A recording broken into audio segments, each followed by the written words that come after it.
sumber kekuatan di dalam hidup kita. Amin. Sekali lagi yang percaya bahwa Tuhan sumber kekuatan kita. Lebih lagi kita bersuka cita karena Tuhan. Yeay.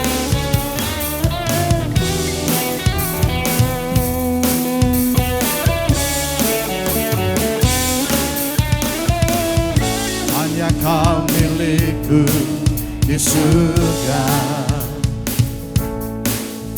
Tiada yang ku ingin di bumi, hanya Kau. Aku andalkan kekuatanku, namun yang pasti Kau tetap selamanya Allah sumber kuatku, Allah sumber kuatku, Allah sumber kuatku dan bagianku selamanya. Allah sumber kuatku, Allah sumber kuatku, Allah sumber kuatku dan bagianku selamanya, selamanya. Hey.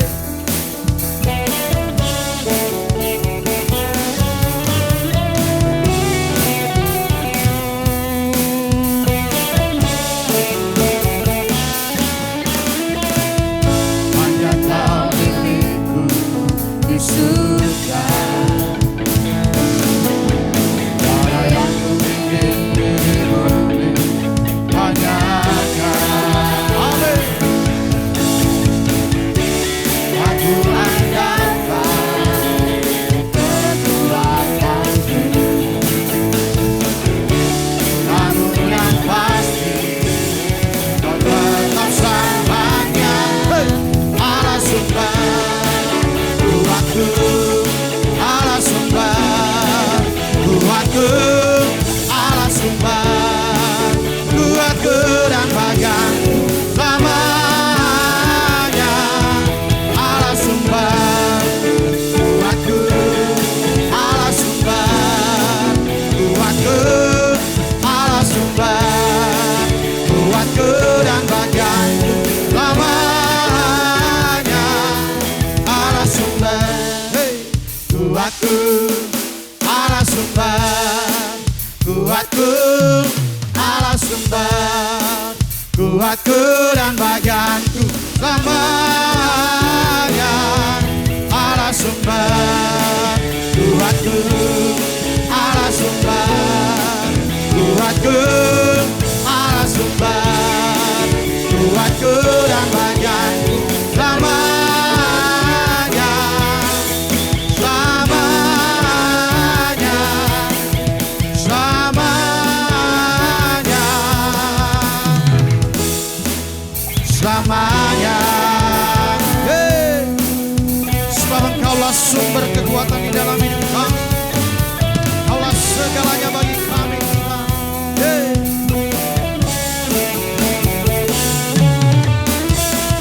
Haleluya. Sebab Dia Tuhan Allah yang perkasa dalam hidup kita. Amin. Lebih lagi bersuka cita, bersorak-sorai bagi Raja di atas segala raja yang telah menyelamatkan hidup kita. Hey.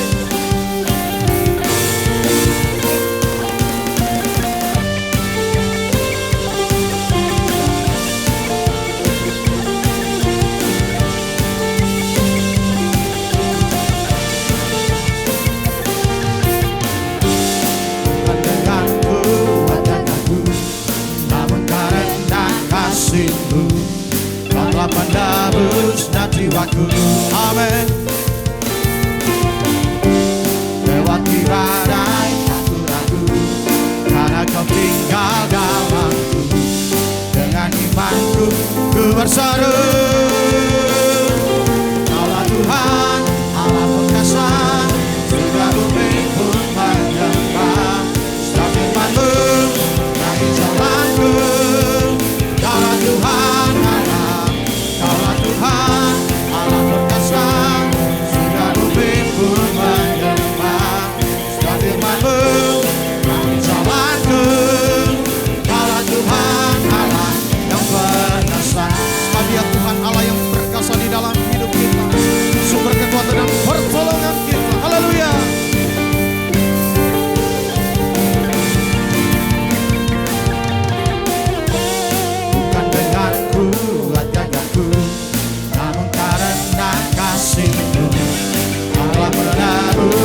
jiwaku. Amin. Lewati badai aku ragu, karena kau tinggal dalamku. Dengan imanku ku berseru, hey! Kaulah Tuhan Allah perkasa, surga bumi pun menyembah. Dan firman-Mu bagi jalanku. Kaulah Tuhan Allah, Kaulah Tuhan Allah perkasa, surga bumi pun menyembah.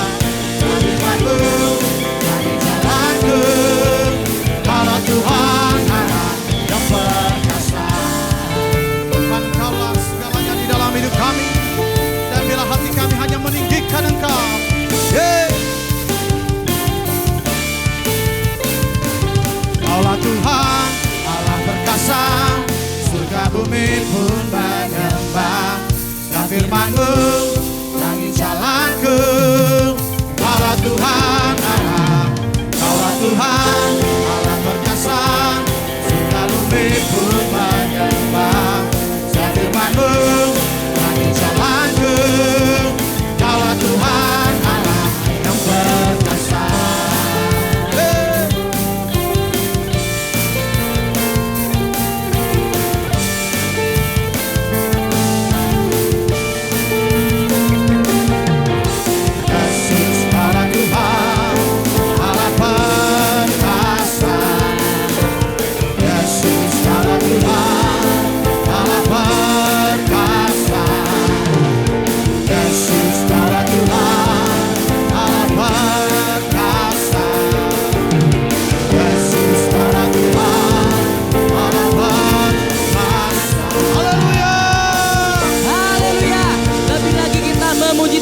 Dia yang terbesar. Ada amin semuanya? Amin.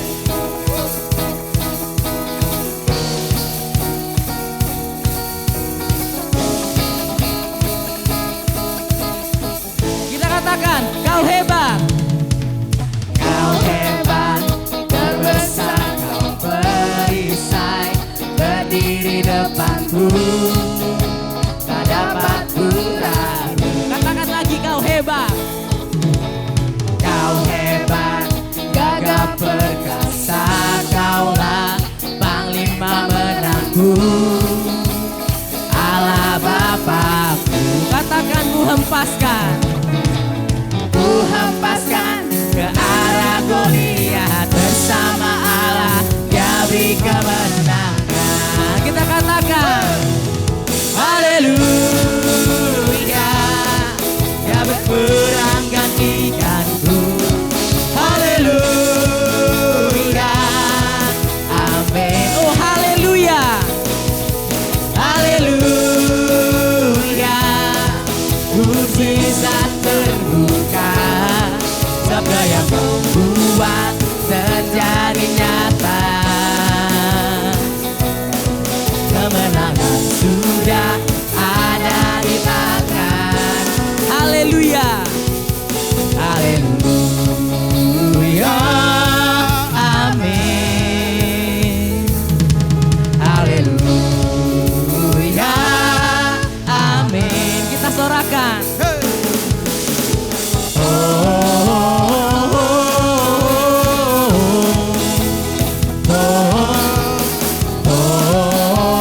oh. Lebih semangat katakan, Kau hebat. Kau hebat, terbesar, Kau perisai, berdiri depanku, tak dapat ku ragu. Katakan, Kau hebat. Kau hebat, gagah perkasa, Kaulah Panglima menangku, Allah Bapakku. Hey. Ku hempaskan ke arah Goliat, bersama Allah Dia beri kemenangan. Oh haleluya, Dia berperang gantikanku. Haleluya, amin. Oh haleluya. Haleluya, mukjizat terbuka,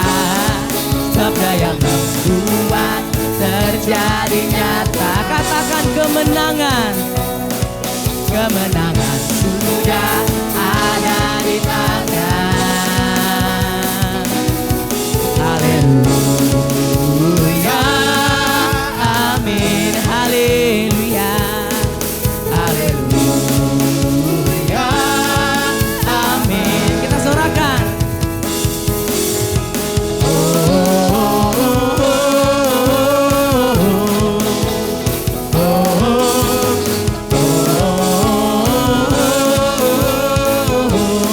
Lebih lagi sorakan.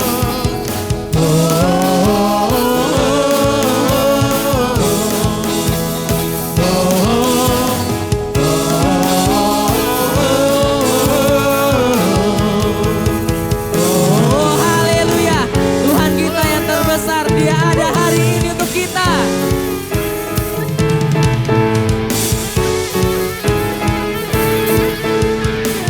Dengan iman kita katakan, ku hempaskan. Ku hempaskan ke arah Goliat bersama Allah kami kemenang. Ku hempaskan ke arah Goliat bersama Allah kami kemenangan. Haleluya, yang berperang gantikanku. Haleluya,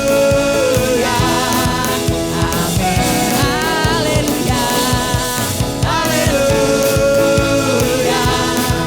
mukjizat terbuka, maka yang membuat terjadi nyata. Kemenangan sudah ada di tangan. Kita katakan haleluya. Haleluya, amin. Haleluya. Haleluya, Lambaikan tangan, katakan haleluya. haleluya, amin. Haleluya. Haleluya, amin. Kita sorakan sama-sama.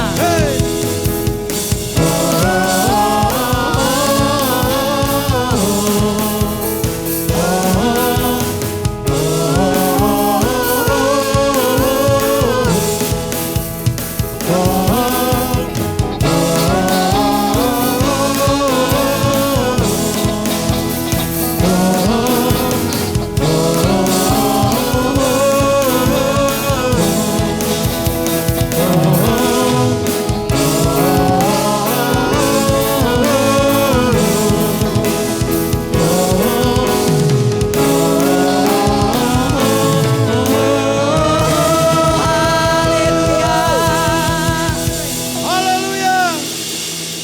Terima kasih Tuhan. Engkaulah kekuatan dan pengharapan di dalam hidup kami. Engkau telah menyediakan kemenangan di dalam hidup kami. Terima kasih. Jemaat Tuhan dipersilakan duduk kembali. Biarlah hati kita terus tertuju kepada Dia, Allah sumber kekuatan di dalam hidup kita. Tanpa Tuhan kita tidak bisa berbuat apa-apa.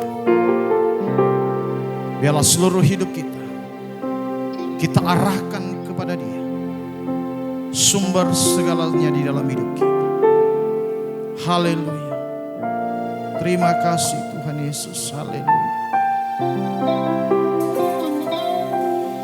Ku perlu Engkau Yesus, haus jiwaku menantikanmu.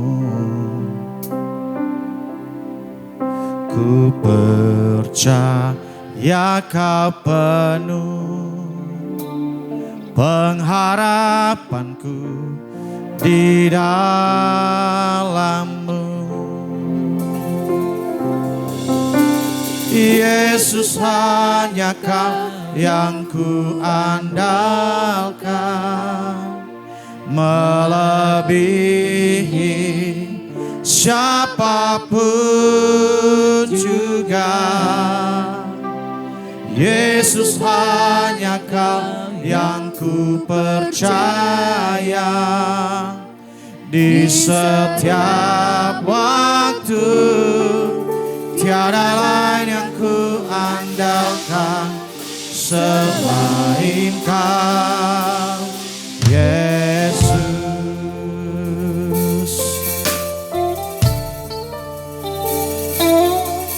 Ku perlu Engkau, Yesus.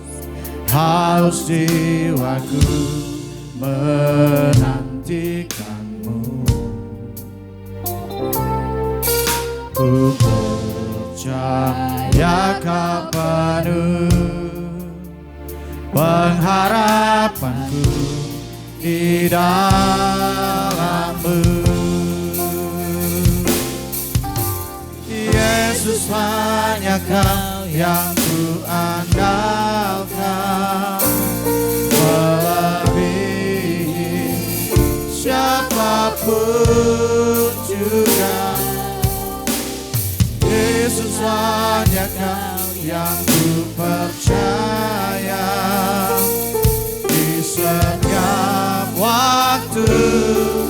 Tiada lain yang ku andalkan selain Kau, Yesus.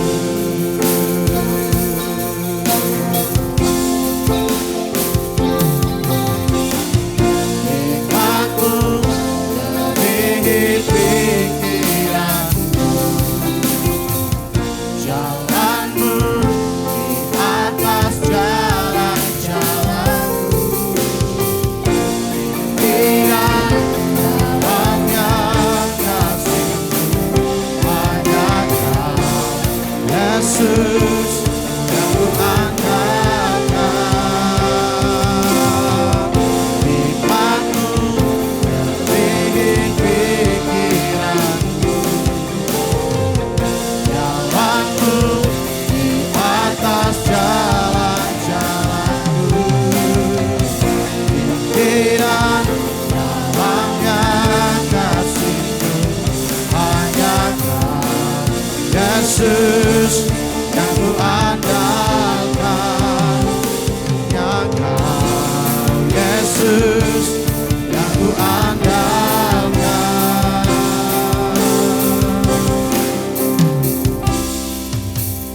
Yesus, hanya Kau yang ku andalkan, melebihi siapapun juga. Yesus, hanya Kau yang ku percaya di setiap waktu. Tiada lain yang ku andalkan selain Kau.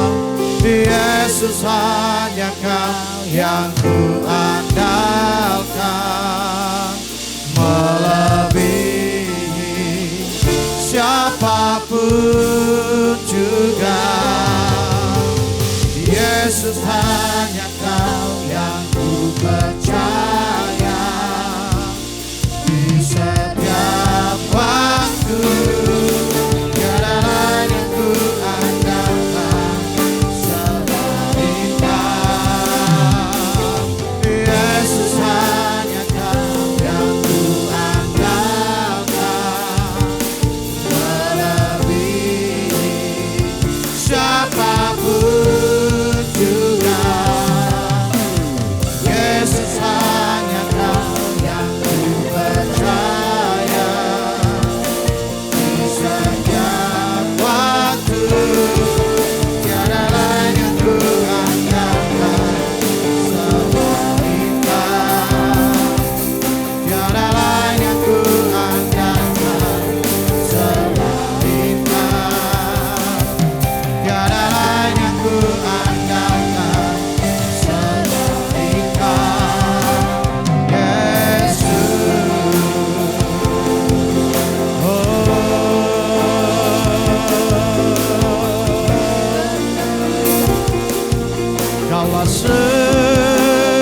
kuasa-Mu, ajaib perbuatan nyata bagiku.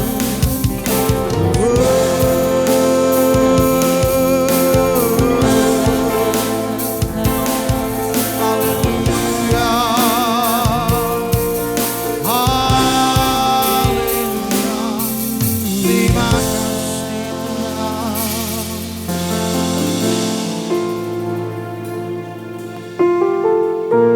Haleluya, satu-satunya yang ku andalkan, satu-satunya yang ku percaya, Engkau sumber kekuatan, sumber pengharapan, sumber kedamaian.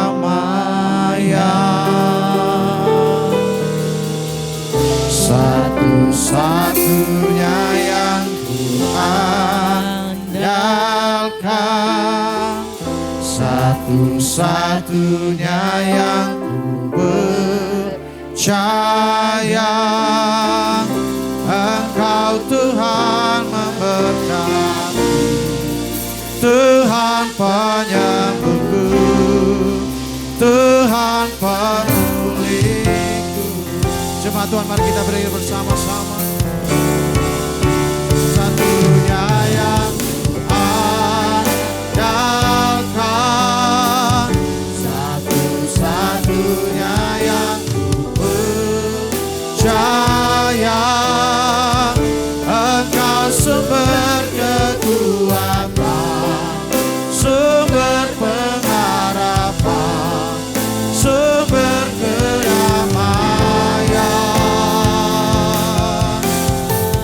Satu-satunya yang ku andalkan, satu-satunya yang ku percaya, Engkau Tuhan memberkati, Tuhan penyembuhku, Tuhan pemuliku. Satu-satunya yang ku andalkan, satu-satunya yang ku percaya, Engkau sumber kekuatan, sumber pengharapan, sumber kedamaian. Satu-satunya yang ku andalkan, satu-satunya yang ku percaya, Engkau Tuhan memberkati, Tuhan penyembuhku, Tuhan pemuliku. Engkau Tuhan memberkati, Tuhan penyembuhku, Tuhan pemuliku. Engkau Tuhan memberkati, Tuhan penyembuhku, Tuhan pemuliku. Mari kita berikan sorak-sorai bagi Raja kita. Haleluya, haleluya, haleluya, haleluya. Terima kasih Tuhan, Engkau hebat. Silakan duduk jemaat Tuhan.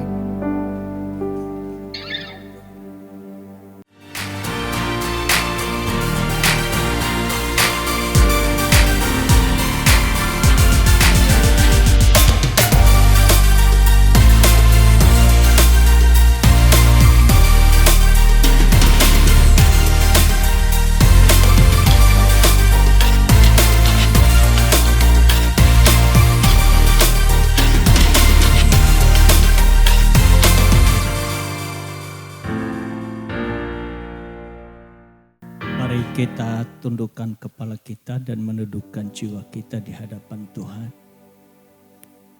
kami meneduhkan hati, pikiran, perasaan, dan seluruh hidup kami di hadapan-Mu Tuhan. Untuk Engkau mendengarkan Engkau berbicara kepada kami. Dalam rasa haus, rindu kami akan firman-Mu. Karena firman-Mu adalah kekuatan bagi jiwa kami. Yang meneguhkan hati kami untuk dapat menatap hari depan yang ada. Sekalipun ada banyak tantangan yang kami hadapi, sedang menunggu dan menanti kami. Namun satu hal yang kami percaya, ketika firman-Mu berbicara kepada kami, membuat kami menjadi berani melangkah karena firman-Mu itu menjadi terang bagi jalan kami dan pelita bagi kaki kami, bahkan firman-Mu menyucikan pikiran kami sehingga hidup kami semakin hari semakin mengandalkan Tuhan, bukan dengan kekuatan kami. Tuhan tolong kami supaya kami dapat memahami, mengerti firman-Mu. Dalam nama Tuhan Yesus kami bersyukur dan berdoa. Amin. Bapak Ibu yang dikasihi dalam Tuhan, memasuki akhir bulan Juni ini, saya meyakini betul bahwa sekalipun banyak hal tantangan yang sedang barangkali menanti kita, tetapi kalau kita mengandalkan Tuhan dan Tuhan menyertai kita, tidak ada satupun yang dapat menaklukkan dan mengandaskan hidup kita. Barusan kita dikagetkan kembali gempa bumi yang dahsyat di Venezuela yang memakan puluhan ribu orang. Tentu kita merasa sedih akan hal itu. Dan tidak hanya itu, ekonomi yang tak menentu, situasi yang tidak kita bisa prediksi akan apa yang terjadi di depan. Namun satu hal yang saya percaya bahwa kalau kita sungguh-sungguh mengandalkan Tuhan bukan pada kekuatan dan kemampuan kita, sehebat apapun tantangan yang kita hadapi, kita mampu berdiri tegak, bahkan mampu berjalan melangkah dengan mengalami kemenangan. Di sepanjang bulan Juni kita belajar satu tema, semakin berkurang namun bertumbuh. Dan minggu ini adalah lebih dari diri Anda. Bahwa memang saudara-saudari yang dikasihi dalam Tuhan, kita memiliki keterbatasan, kita memiliki kelemahan, kita memiliki banyak kekurangan dalam hidup ini. Tetapi satu hal yang saya percaya bahwa ketika kita menaruh dan meletakkan hidup ini kepada Sang yang kuasanya tak terbatas, maka kita mampu bisa melangkah demi selangkah untuk meraih kehidupan yang jauh lebih baik dari hari ini. Bapak Ibu yang dikasihi dalam Tuhan, ada banyak hari-hari ini yang bisa membuat orang sangat terkenal dan mungkin barangkali berusaha supaya tidak terlupakan. Salah satu barangkali Bapak Ibu yang saya kasihi dalam Tuhan suka minum Coca-Cola. Salah satu produk yang sangat terkenal dan dikenal semua generasi. Dan tahu saudara-saudara, untuk mempertahankan supaya Coca-Cola itu menjadi tetap diingat oleh banyak orang, semua orang harus mengeluarkan dana yang begitu luar biasa banyaknya.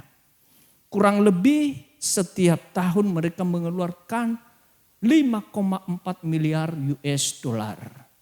Artinya kurang lebih 90 triliun habis hanya untuk promosi. Dan 90 triliun itu saudara-saudari yang dikasihi dalam Tuhan, adalah yang membayarnya bukan siapa-siapa, tapi bagi Bapak Ibu yang suka beli Coca-Cola. Saudara-saudari yang dikasihi dalam Tuhan, 90 triliun itu artinya kurang lebih sepertiga dari hasil income yang diperoleh Coca-Cola itu dikeluarkan untuk iklannya saja.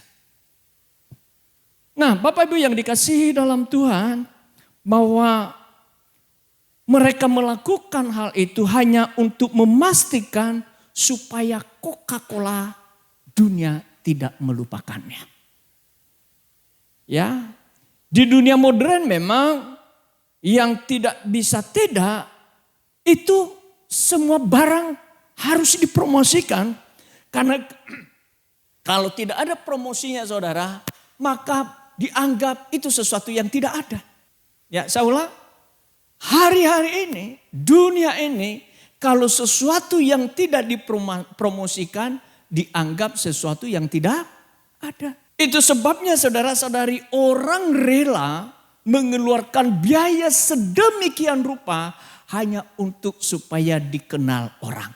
Dan itu juga saudara meracuni hidup kita kalau kita merasa harus terus terlihat, harus tampil dan membuktikan diri. Itu sebabnya hari-hari ini saudara-saudari yang dikasihi dalam Tuhan, berbagai promosi diri sendiri lewat media sosial.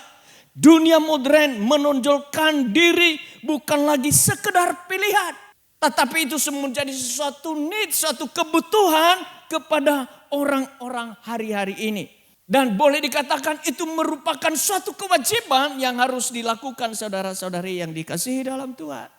Sehingga orang bisa menghalalkan segala cara untuk supaya ia dikenal. Supaya orang tetap melihat dirinya. Supaya orang itu merasa lebih penting. Nah, seorang selebriti yang sangat terkenal dan juga selebgram saudara bernama Selena Gomez. Barangkali Bapak Ibu kenal nama ini. Dia adalah orang Amerika turunan Meksiko.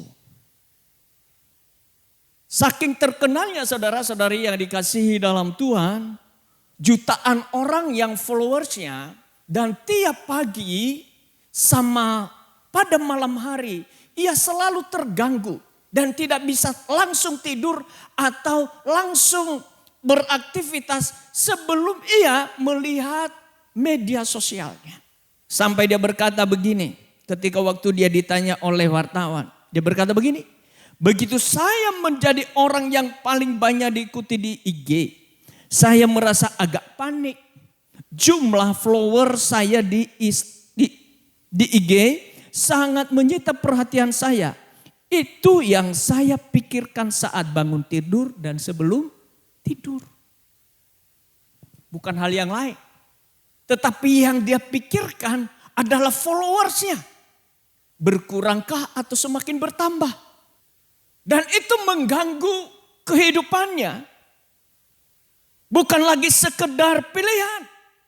Tetapi melainkan hampir merupakan suatu kewajiban ego untuk terus diakui.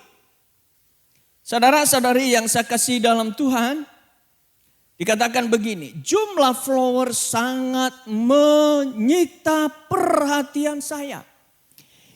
Itu yang saya pikirkan saat bangun dan sebelum tidur. Saya seperti seorang pecandu. Nyandu saudara. Dan sesungguhnya kalau orang nyandu akan hal ini, hampir sama dengan orang yang narkoba saudara. Nyandu. Bukti klinis. Dikatakan begini. Penelitian University of Pennsylvania membuktikan bahwa penggunaan media sosial berlebihan untuk membangun diri berujung pada penurunan kebugaran hidup dan tekanan batin. Ya. Jadi orang yang nyandu media sosial saudara, sesungguhnya sedang mengalami gangguan jiwa. Dan gangguan batinnya. Sehingga kalau dia melihat media sosialnya itu sudah mulai berkurang. Nah, ia sudah mulai agak-agak kekosongan dia. Ya, ada satu kekosongan dalam batinnya yang tidak terpenuhi. Sehingga ia mencoba memoles dirinya. Banyak selebriti sekarang rela melakukan segala sesuatu hanya supaya popularitasnya menjadi tidak turun. Dia mengorbankan keluarga, bahkan supaya namanya dikenal lagi dan wartawan datang kembali. Dia rela bercerai, bikin yang aneh-aneh. Bukankah sekarang yang paling viral adalah sesuatu yang aneh-aneh, bukan? Tapi itu sesungguhnya kenapa itu dilakukan? Itu supaya perhatian orang kepada dia, kepada dirinya. Dia menarik perhatian orang kepada dirinya. Nah, saudara-saudari yang saya kasih dalam Tuhan, berbeda dengan Paulus. Seorang yang sangat terkenal dan punya kuasa, punya prestasi, punya jabatan yang hebat. Tetapi ketika berjumpa dengan Kristus, dia berkata bahwa segala masa lalu itu adalah sesuatu yang dia anggapnya adalah sampah. Ketenaran bagi dia itu adalah sampah. Ya, jabatan yang ia miliki itu sesuatu sampah. Pendidikan yang hebat dia berkata sebagai sampah. Bukan berarti kalau saya ngomong begini nih, nggak usah sekolah. Bukan itu. Tetapi yang dimaksud di sini adalah kalau itu menjadi kebanggaan sendiri dan akhirnya menarik perhatian orang supaya kita merasa bahwa kitalah paling penting. Kitalah paling hebat. Dan kalau tidak dianggap atau kalau dicueki suka ngambek. Banyakkah orang seperti itu?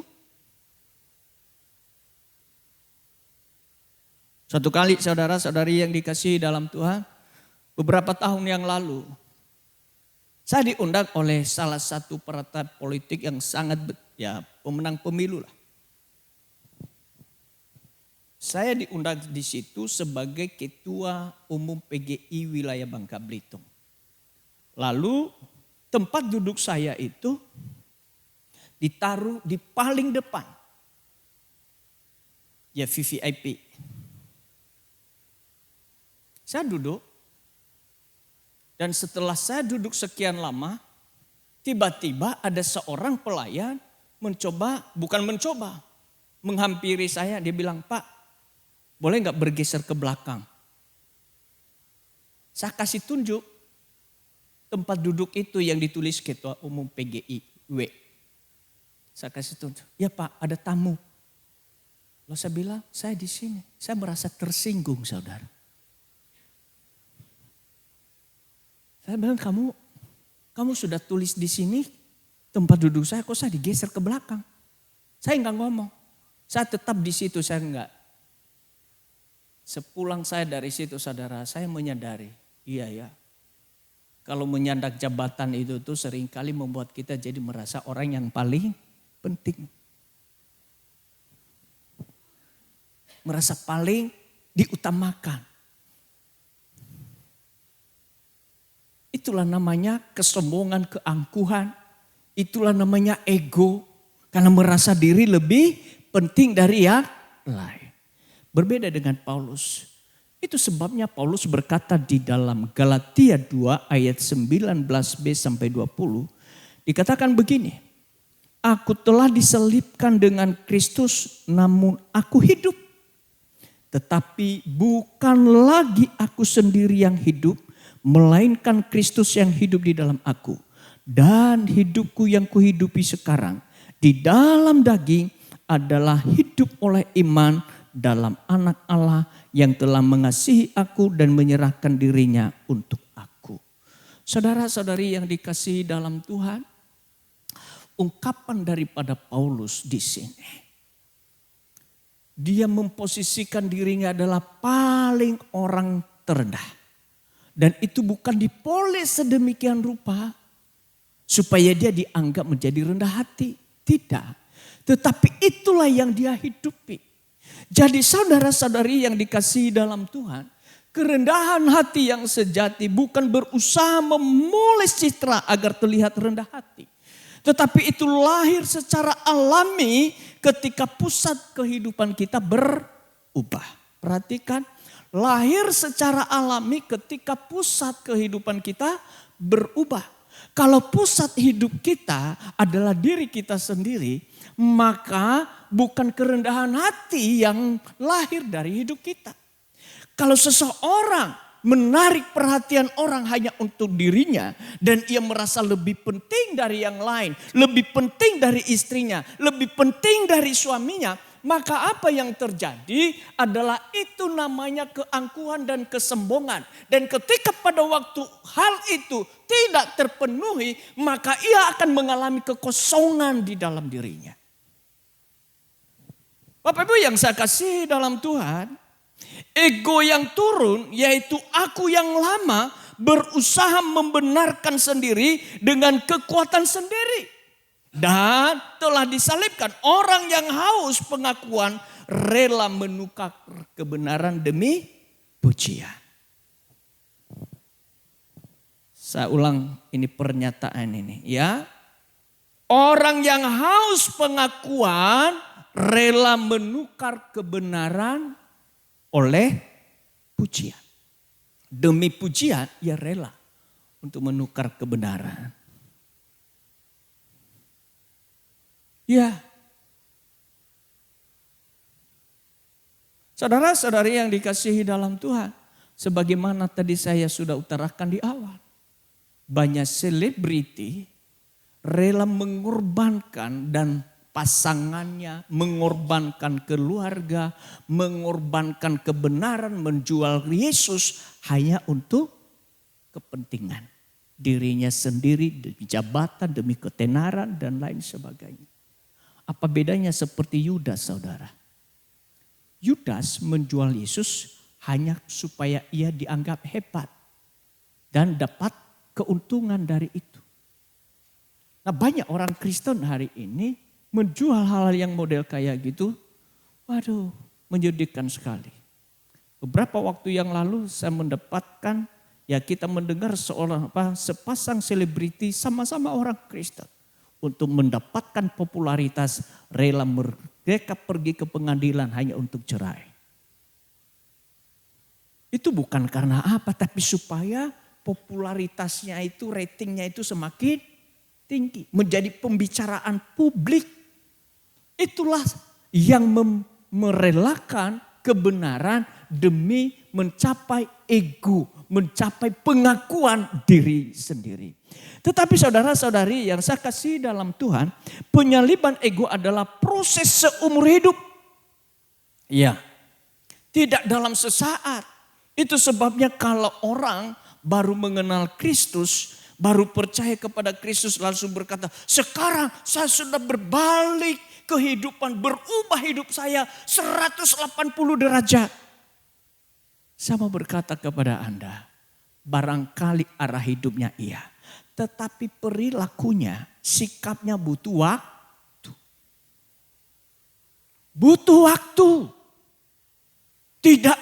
Tidak langsung, saudara. Karena daging ini masih nempel. Tetapi untuk menghabiskan daging itu, saudara, butuh waktu bagi kita untuk terus berlatih. Sehingga pada waktu kita percaya kepada Tuhan, waktu kita menyerahkan hidup kepada Tuhan, dari hari ke sehari hidup kita mulai meninggalkan masa lalu. Bukan tetap di situ, bukan stay di situ, tetapi dari waktu ke waktu mulai mengalami perubahan. Saudara-saudari, apakah kalau saya diabaikan, dicuekin langsung, ya saya, enggak saudara, masih, aduh, kok saya diperlakukan begini ya. Tapi habis itu sadar, oh ya gak apa-apa. Barangkali ini adalah proses bagi saya untuk mulai menghabiskan egonya saya. Ya. Suatu kali saya flight dari Pangkal Pinang ke Palembang. Saya itu kursi pertama. Lalu nggak lama kemudian Pak Wali Kota masuk. Dan persis dia duduk di samping saya.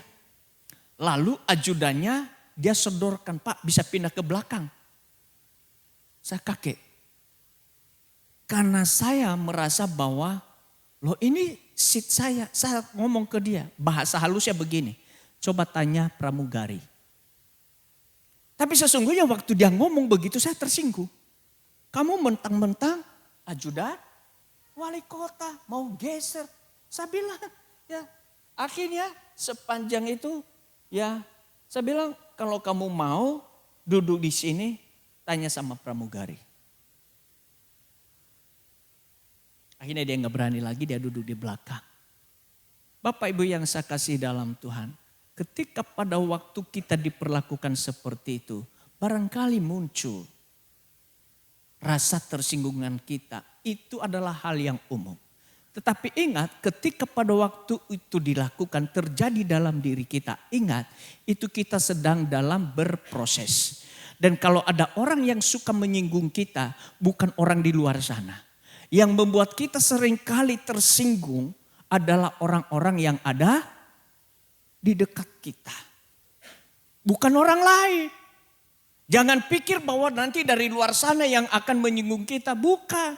Saya ke Papua saudara selama 1 minggu. Karena mereka, saya sebagai tamu, kami sebagai tamu. Kami diperlakukan demikian ramah. Diperlakukan seperti tuan. Seperti nyonya. Disiapkan A, B, C, D. Dijemput, diantar kemana-mana. Tapi coba sampai 1 bulan, 2 bulan, 3 bulan bersama dengan mereka. Barangkali kita mulai tersinggung. Sama dalam pasangan kita juga begitu. Kan pada waktu kita pacaran, aduh takut tersinggung, gak mau berlaku, gak enak. Tapi ketika pada waktu kita bersama dengan pasangan kita, bisa mengganggu kita. Saya pulang hari Jumat saudara. Saya kelelahan, capek, beneran. Karena mungkin jam tidurnya juga berbeda.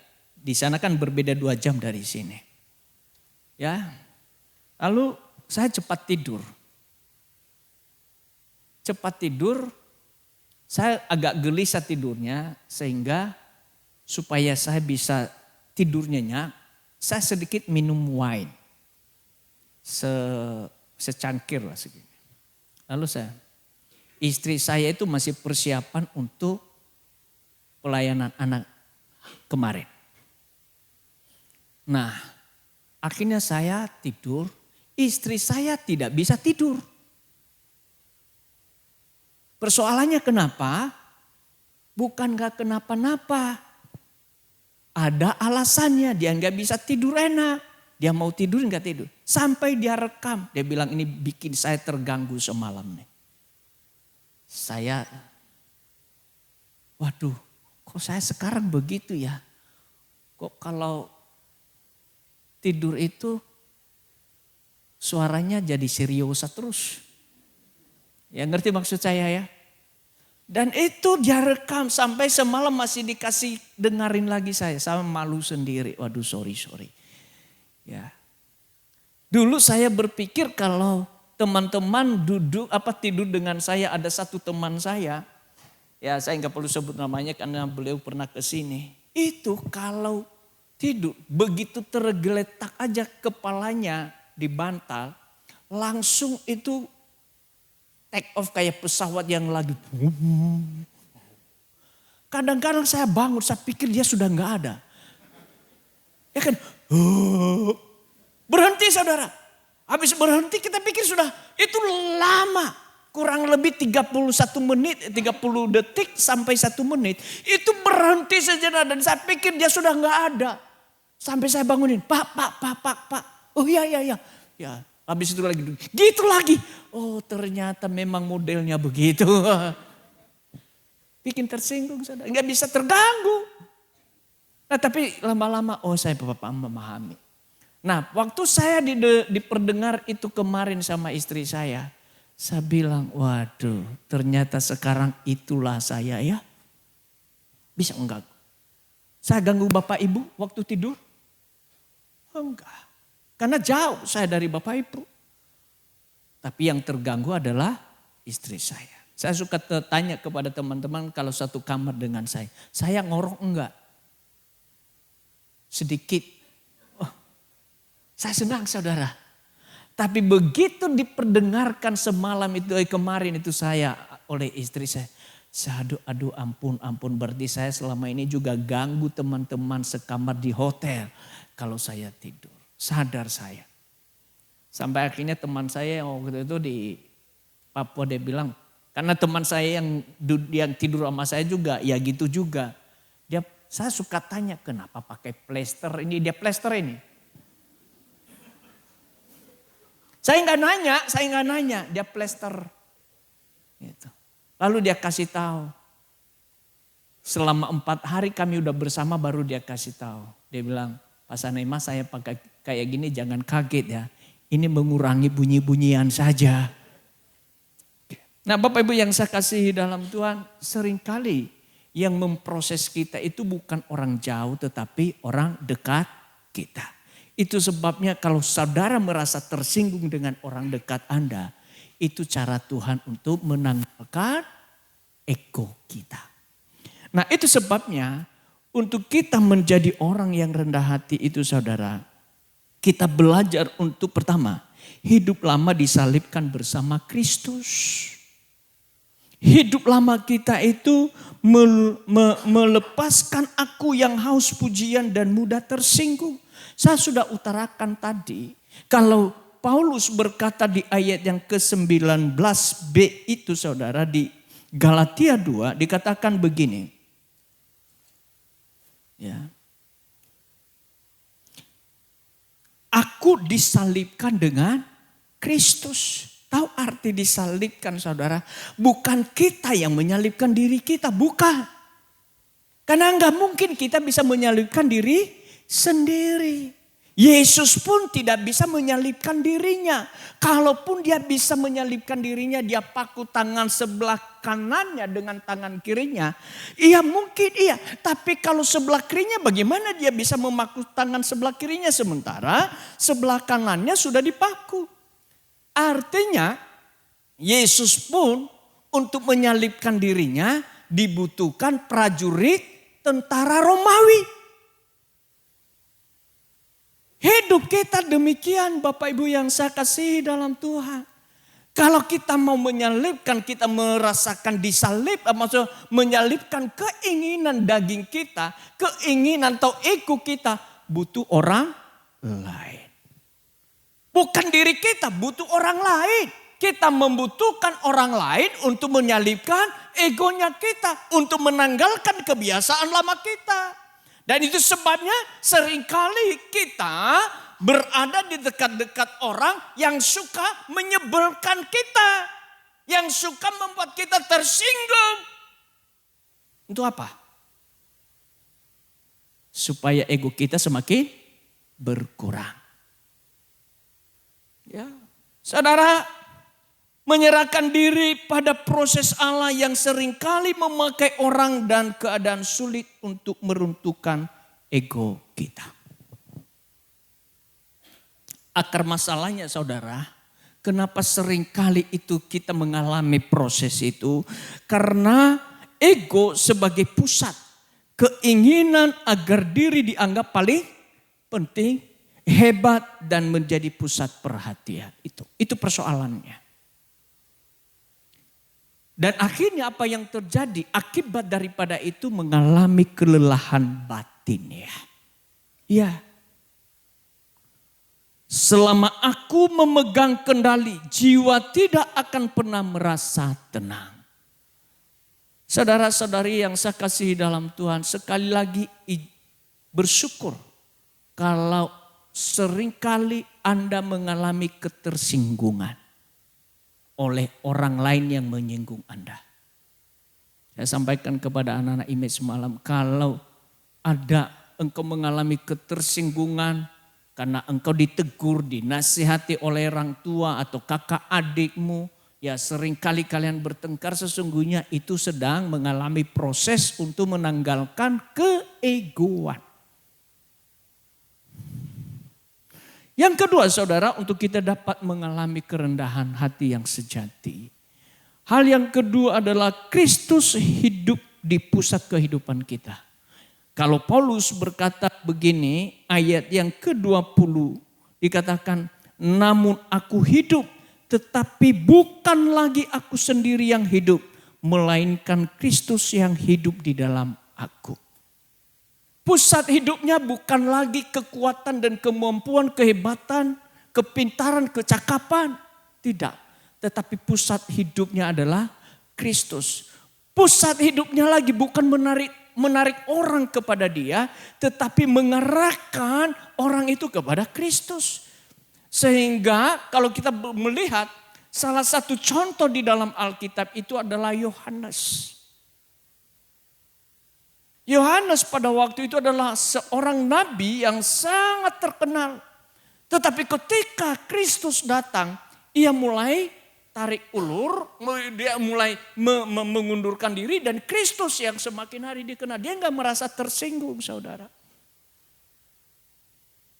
Itu sebabnya saudara-saudari, kalau orang mulai beralih dari kita, arah hidupnya kepada Kristus sudah tepat. Tetapi kalau orang masih gandrungin kita, masih kita berasa bahwa tanpa kita, bahwa mereka nggak bisa apa-apa, itu saudara, Anda sedang menarik orang kepada dirimu. Bapak Ibu yang saya kasihi dalam Tuhan, seorang yang sangat kaya raya namanya Tom Monaghan. Pemilik Domino Pizza. Orang yang sangat kaya, tapi bukan suatu kali, ia mengejar kekayaan yang demikian hebat itu karena ia dendam di masa lalunya. Kenapa saudara? Pada waktu umur 4 tahun, papanya meninggal.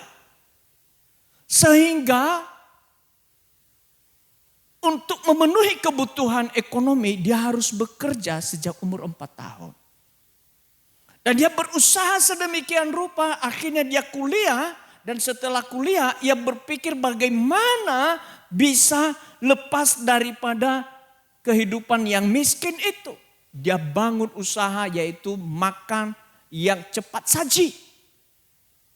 Dalam sekejap saudara, karena begitu laris makanan atau dia dari gerobak, kemudian dia buka rumah makan, dan setelah itu akhirnya dalam sekejap saudara, ya bukan sekejap lah ya, dalam waktu yang tidak begitu lama, itu dia bisa membangun Domino Pizza itu di Amerika Serikat sampai 7.000 gerai. Dan di seluruh dunia 20.000 gerai. Bayangin income setiap hari dan setiap bulan berapa uang yang dia kumpulkan. Sampai suatu kali dia beli satu namanya pulau di Pulau Michigan, Amerika Serikat. Dan kemudian dia bangun rumah yang sangat mewah di situ. Tahu berapa nilai rumahnya? Meja makannya saja itu 1,6 juta US dollar. Kalau dikali dengan rupiah berarti kurang lebih 28 miliar rupiah. Itu cuman meja makan. Betapa mewahnya. Betapa kayanya dia. Kemudian salah satu yang membeli mobil pada waktu itu tahun 80-an. Bernilai mobilnya Ducati 10 miliar rupiah.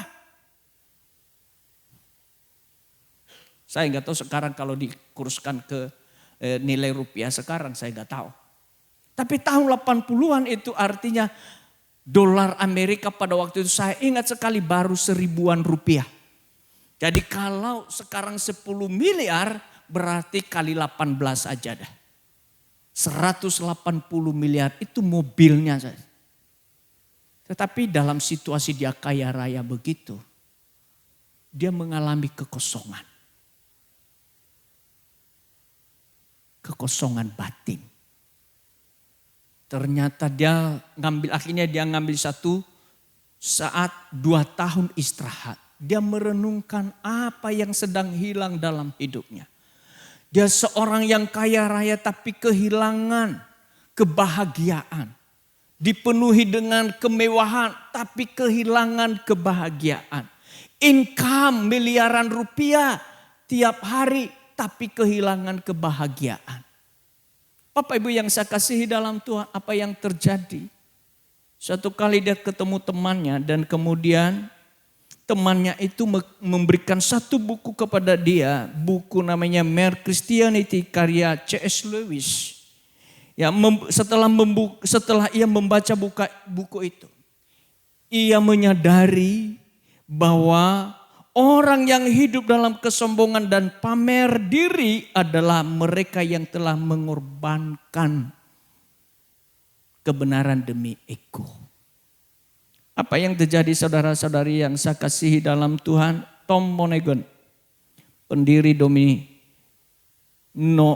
Pizza ini, dia berkata begini, ambisi ego, kekayaan ekstrim membangun 20.000 gerai, memiliki meja makan sendiri 1,6 juta dan Bugatti Royal seharga 8 juta US dollar. Kekayaan tidak membawa kebahagiaan. Titik balik perubahan pusat setelah umur 52 tahun. Menyadari kesombongan diri dan kebohongan ambisinya. Dan apa perubahan yang terjadi? Dia berkata, Kristus di pusat. Menjual saham sendiri senilai 1 miliar US dollar.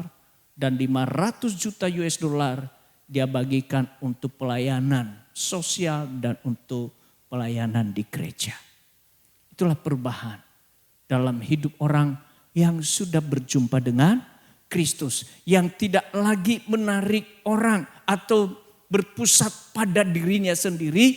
Tetapi pusat hidupnya adalah Kristus. Saudara, hal yang ketiga adalah hidup oleh iman. Iman kepada siapa? Adalah iman kepada Kristus. Saudara-saudari, sebagaimana Paulus berkata di dalam ayat yang ke-20 itu, ayat saya bacakan sekali lagi kepada kita, dia katakan demikian.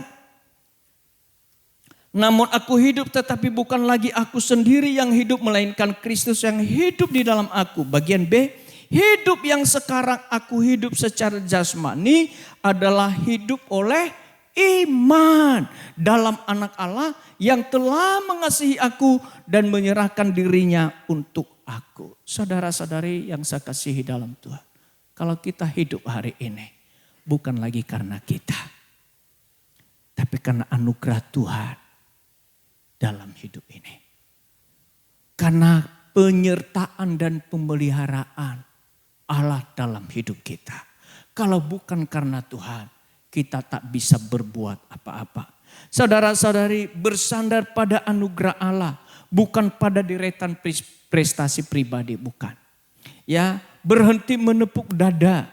Nilai hidup kita dijamin oleh pengorbanannya, bukan pencapaian kita, bukan. Kalau kita sampai hari ini mendapatkan banyak hal, barangkali kemudahan-kemudahan, itu juga bukan karena kita. Kalau kita dipercaya hari ini harta lebih banyak dari yang lain, itu juga adalah anugerah Tuhan. Itu juga adalah kemurahan Tuhan. Jangan pernah tepuk dada, itu adalah saya. Kalau kita dipercaya dalam pelayanan, itu bukan karena kita juga. Tetapi itu semua karena kasih karunia Tuhan. Bukan tepuk dada, itu karena saya. Hari lalu sebelum kontingen dari Bangka Belitung tampil, saya ngomong di antara beberapa orang. Saya bilang, pada waktu kita belum naik panggung, kita merendahkan diri di hadapan Tuhan.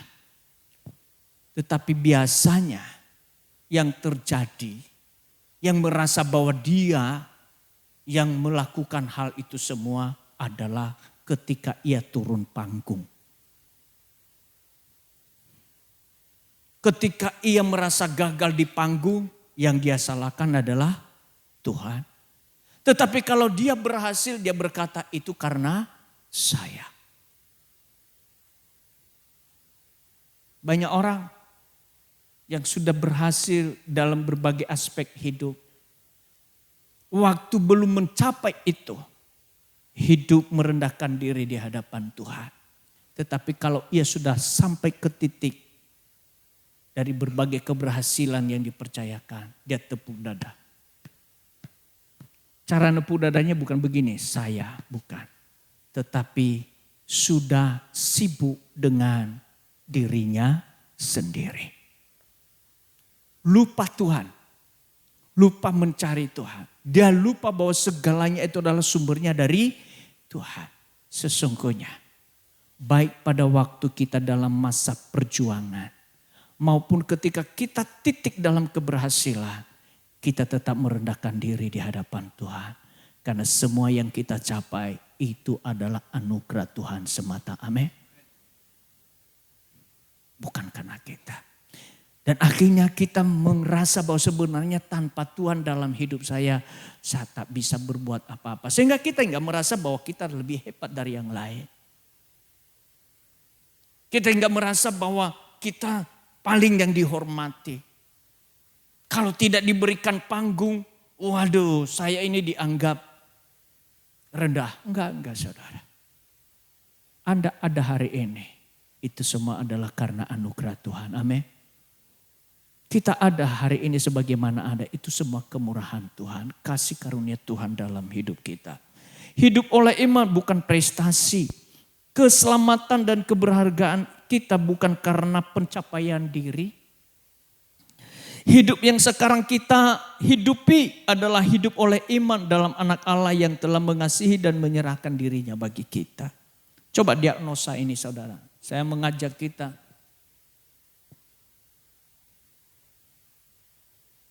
Pusat ego, perhatikan baik. Haus akan pengakuan dan validasi. Mudah tersinggung jika diabaikan. Sibuk memoles citra diri. Atau berujung pada kelelahan batinnya. Itu adalah ego. Tapi lihat, kalau pusat hidup kita adalah Kristus. Menemukan nilai diri dalam kasih karunia. Mensyukuri kebaikan tanpa menuntut pujian. Bertumbuh alami dalam kerendahan hati. Dan hidup dipenuhi damai sejahtera. Tuh. Bapak Ibu yang saya kasihi dalam Tuhan. Barangkali kita coba merenungkan. Kita flashback. Sampai detik ini kita ada di mana? Apakah sebelah kanan saya atau sebelah kiri Bapak Ibu? Atau sebelah kiri saya atau sebelah kanan Bapak Ibu? Pusat ego atau Kristus. Refleksi. Teladan termulia. Sementara dunia menghabiskan miliar dolar untuk dipuja, pencipta semesta tidak mempromosikan dirinya. Apa yang dia lakukan? Dia mengambil rupa seorang hamba. Menjadi sama dengan manusia. Dan di dalam keadaannya sebagai manusia, ia taat, bahkan taat sampai mati disalib. Itu teladan. Itu sebabnya less is more. Semakin kita berkurang, menonjolkan diri. Semakin kita berkurang menonjolkan diri, semakin bertambah kebahagiaan dan rasa aman dalam jiwa kita. Hidup paling bermakna bukanlah mempromosikan diri, melainkan meneladani Kristus, mengambil rupa seorang hamba dan rela berkorban bagi semua. Refleksinya, siapakah yang setia hati Anda promosikan melalui kata-kata dan perbuatan Anda? Diri sendiri atau Tuhan?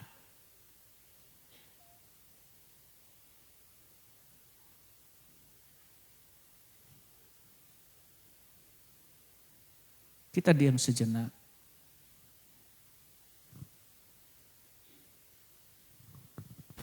Flashback sampai hari ini.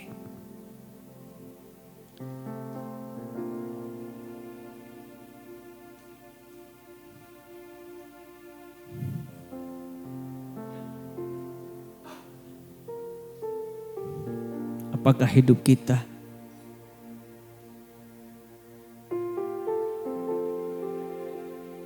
sudah hidup lama sudah disalibkan bersama Kristus? Apakah pusat hidup kita adalah Kristus? Dan apakah kita hidup oleh iman kepada Kristus atau sebaliknya?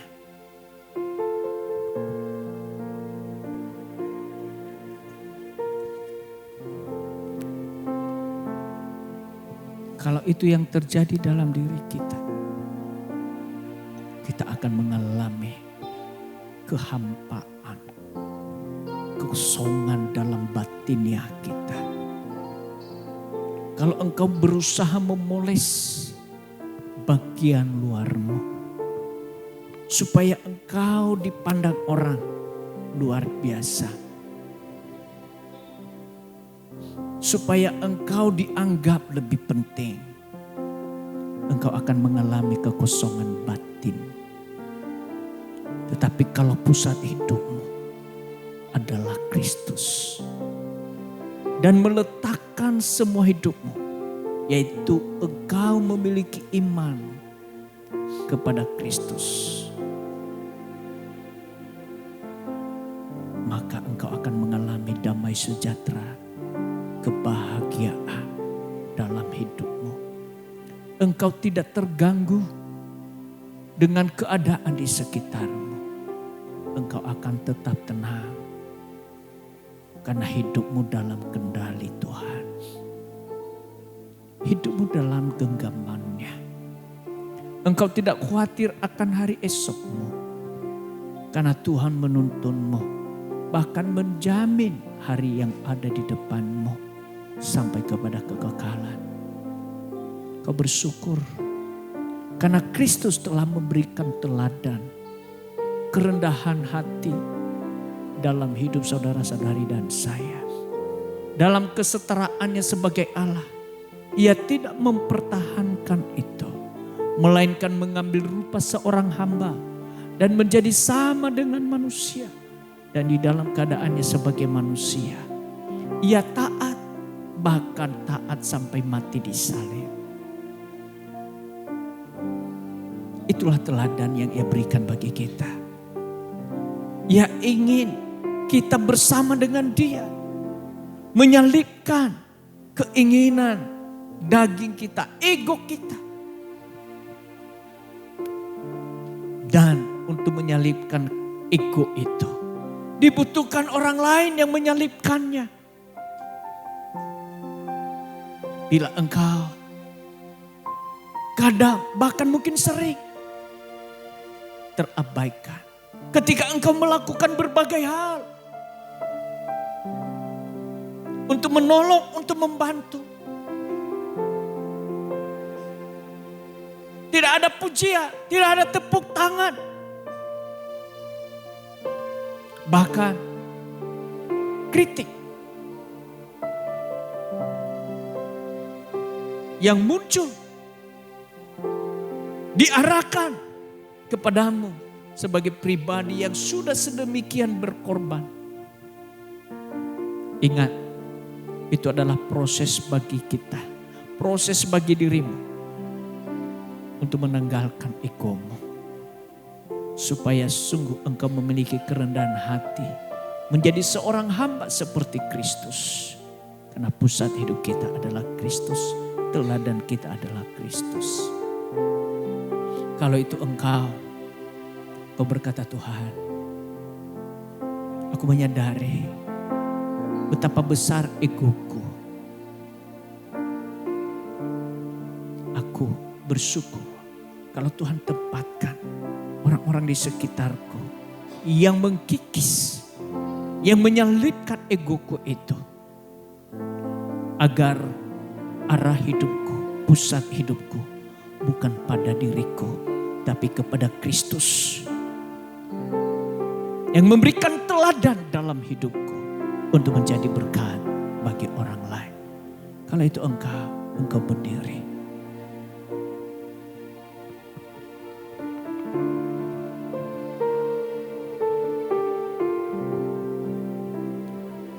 Sekali lagi, kalau itu engkau, mari berdiri di hadapan Tuhan. Kau berkata, Tuhan, aku mau.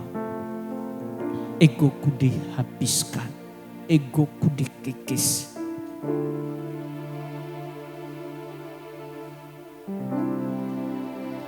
Mengikut Yesus, Itulah kesukaan hatiku. Ku lepas semua aku untuk mengenal kehendaknya di hidupku. mengiring Yesus, itulah kekuatan hidupku.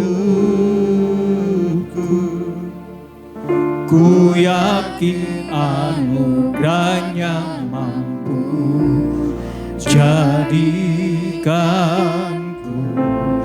hamba yang berkenan selalu.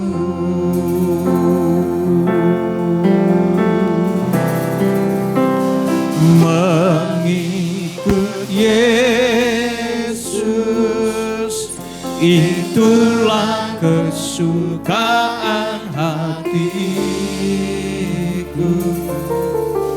Ku lepas semua aku untuk mengenal kehendaknya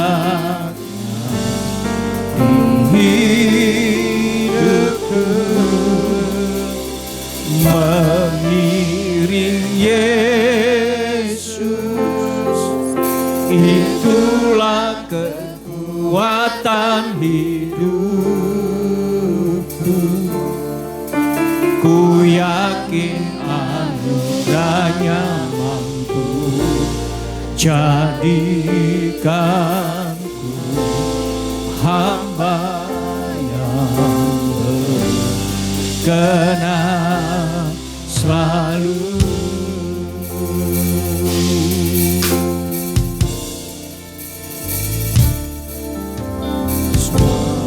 Karena anugerah-Mu hari ini ada,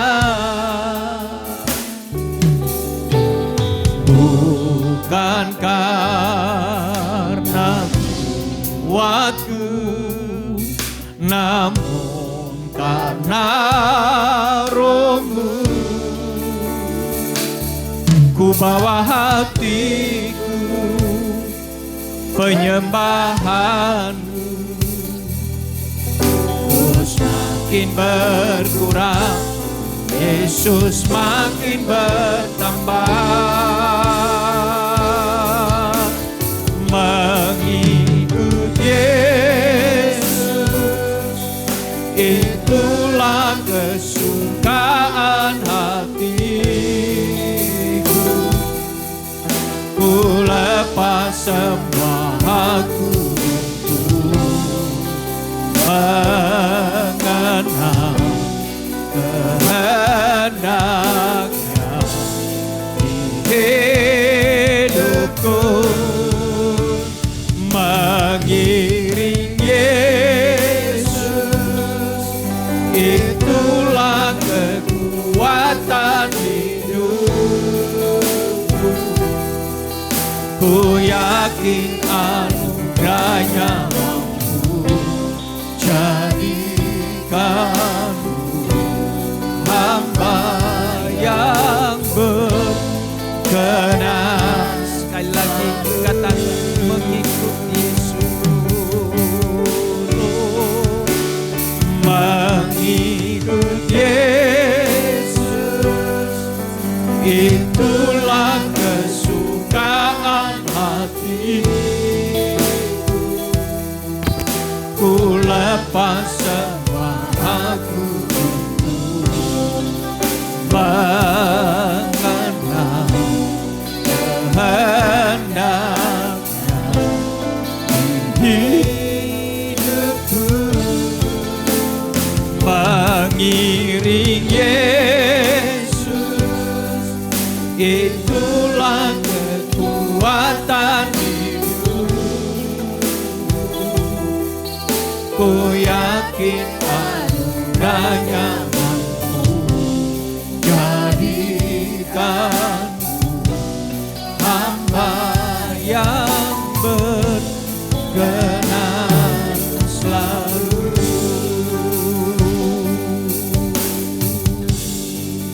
Ku yakin anugerahnya mampu jadikan hamba yang berkenan selalu.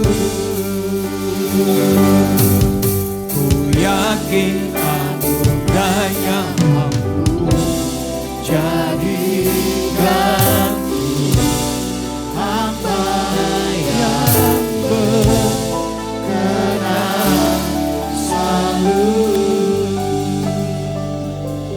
Ya Tuhan, Engkau yang memampukan kami untuk menjadi hamba yang setia, yang selalu memiliki kerendahan hati dan membawa kami untuk memiliki pusat hidup hanya kepada Kristus. Roh Kudus-Mu yang menolong kami untuk kami bisa menanggalkan ego kami, dan kami hidup hanya oleh karena iman kepada Kristus. Karena kalau kami ada hari ini sebagaimana Anda, itu semua adalah anugerah-Mu dalam hidup kami. Terima kasih Tuhan. Dalam nama Tuhan Yesus kami berdoa. Amin. Silakan duduk Bapak Ibu. Salam Bapak Ibu Saudara-saudari, senang berjumpa dengan Anda di dalam ibadah online bersama dengan kami Gereja GKP BMDC Pangkal Pinang.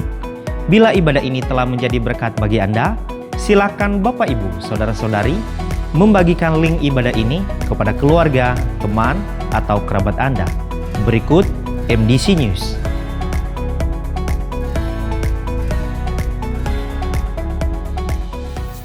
Camp Image akan diadakan pada tanggal 30 Juni sampai 2 Juli 2026.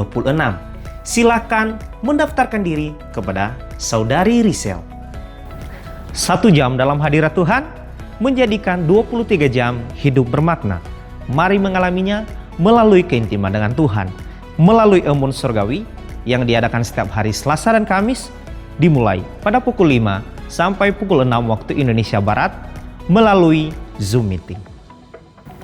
Doa meneduhkan jiwa diadakan setiap hari Rabu, dimulai pada pukul 11 sampai pukul 12 waktu Indonesia Barat di gereja. Dan bermalam di hadiratnya diadakan setiap hari Jumat, dimulai pada pukul 19 sampai 20.30 waktu Indonesia Barat di gereja. Kegiatan kesan diadakan setiap hari Selasa, Rabu, Kamis, dan Minggu, dimulai pada pukul 19 waktu Indonesia Barat. Untuk mengetahui info lebih lanjut, silakan menghubungi ketua kesan masing-masing. Bagi Bapak Ibu, Saudara-saudari yang akan memberikan persembahan umum, persembahan persepuluhan, persembahan misi, serta persembahan untuk pembangunan, dapat mentransfer ke rekening yang tertera di layar.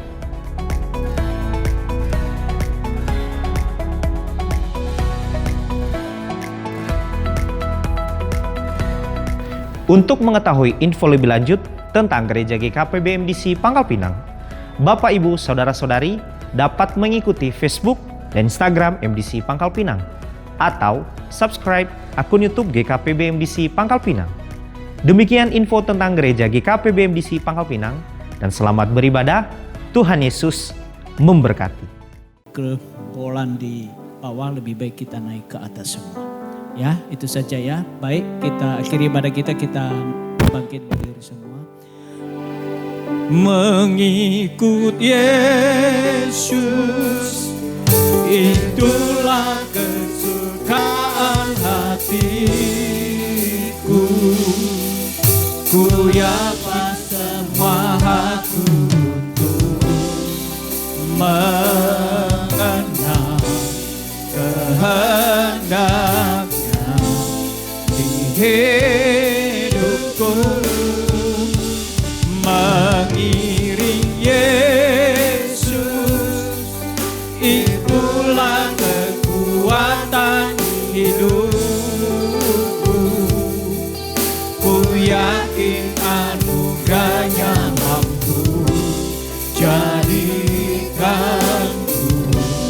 hamba yang berkenan selalu. Ku yakin anugerahnya mampu jadikanku hamba yang berkenan selalu. Ku yakin anugerahnya mampu jadikanku hamba yang berkenan selalu. Ya Tuhan, kami bersyukur karena anugerah-Mu terus melimpah dalam kehidupan kami dari waktu ke waktu, bahkan semakin bertambah-tambah. Dan kami bersyukur waktu yang telah Tuhan berikan kepada kami hari ini untuk datang memuji menyembah Engkau. Menaikkan rasa syukur kami di hadapan Tuhan atas segala anugerah-Mu yang telah kami nikmati. Dan hari-hari yang ada di depan kami dalam penyertaan Tuhan. Kami bersyukur karena Tuhan memberikan kami kesempatan untuk membawa korban syukur kami dari sebagian berkat-Mu yang telah kami terima. Dan terlebih kebenaran firman-Mu yang telah disampaikan kepada kami. Kiranya semua itu menjadi kekuatan dalam hidup kami. Untuk kami hidup semakin hari berkenan di hadapan Tuhan. Dan berjalan seturut Engkau ya Tuhan kami. Kami mengakhiri ibadah ini, kami pulang, kami percaya tangan Tuhan selalu terulur untuk menopang, menyertai, bahkan memberkati hidup kami. Itu sebabnya kami mengarahkan hidup kami kepada Engkau dan mengangkat dua belah tangan kami untuk menerima berkat-Mu. Pulanglah dan bawalah berkat dari Allah Bapa yang mengasihi-Mu di dalam Kristus Yesus Tuhan kita. Dan di dalam persekutuan Roh Kudus menyertai Engkau serta memimpin dan menuntun langkah demi langkah-Mu. Sehingga apapun yang Engkau buat dibuat yang Engkau berhasil dan beruntung. Tuhan memberkati Engkau dan melindungi Engkau. Tuhan menyinari Engkau dengan wajah-Nya dan memberikan Engkau kasih karunia-Nya. Tuhan menghadapkan wajah-Nya kepadamu dan memberikan Engkau damai sejahtera hari ini sampai untuk selamanya. Di dalam nama Tuhan Yesus Kristus yang diberkati, Tuhan berkata bersama. Amin. Selamat hari Minggu, berkati.